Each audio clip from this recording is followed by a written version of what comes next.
Ruhl can do things most people could never dream of. Yeah, come on. He can bench press 501 pounds, climb a rope with ease, and pull an SUV with his body weight, all despite the fact that he's a double amputee.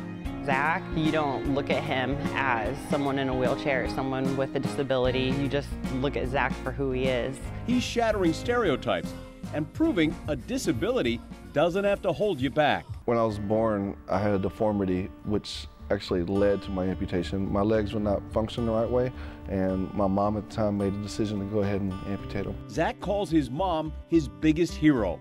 He credits her with pushing him to constantly challenge himself. She made me crawl to my food. I remember that. She made me climb on the counters to get to the top shelf to get the cups down for like orange juice or something in the morning. Growing up, he never even used a wheelchair. As I was like riding around on a skateboard, I learned how to get around real good on my hands, almost like a monkey, kind of. And he played defensive tackle on his high school football team at C.E. King. I would just be on my hands and knees, I would crawl. They weren't against me playing football, they were really scared of me getting hurt.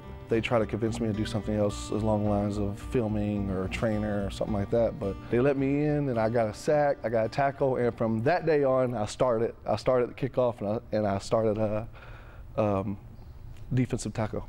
It was during those high school football years that Zach started spending a lot of time in the weight room. Even though I feel like I couldn't compete all the way on the football field, I can compete with you in the gym. I can out-bench you, I can out-military press you, something. A few years after graduation, Zach found a new competitive outlet, CrossFit. A buddy of mine that's in a wheelchair also had a competition for adaptive athletes only, and I actually joined the competition and I won it, and I've been hooked ever since. At first, he got some flack online from people who said not having legs gave him an advantage. Oh, if I had half my body, I could do that too, or if I didn't have legs, I would bench press that much also because I would be focused on chest all the time. When I want to shut up the internet or haters, I'll attach the wheelchair to me. Shutting down the haters, he did.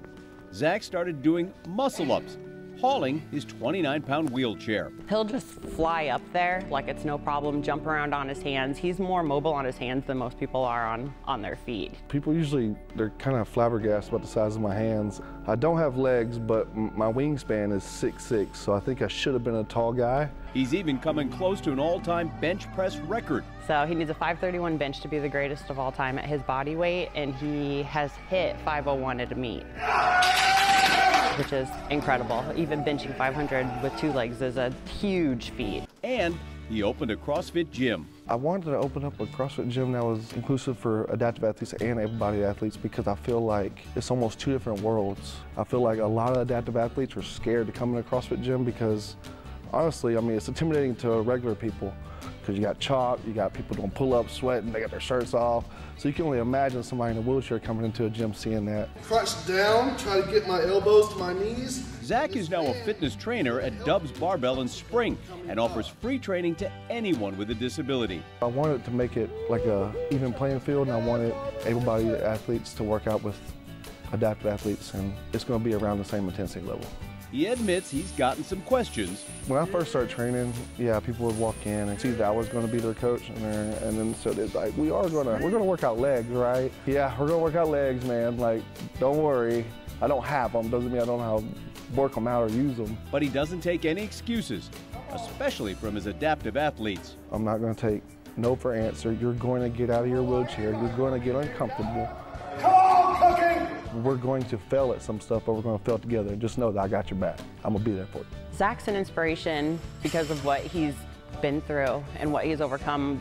8, 7. I come to his classes and his boot camps just to see his interactions with people and see how they light up around him. He makes people laugh constantly, laugh and cry because they're working so hard. And his advice for new adaptive athletes? Be open-minded.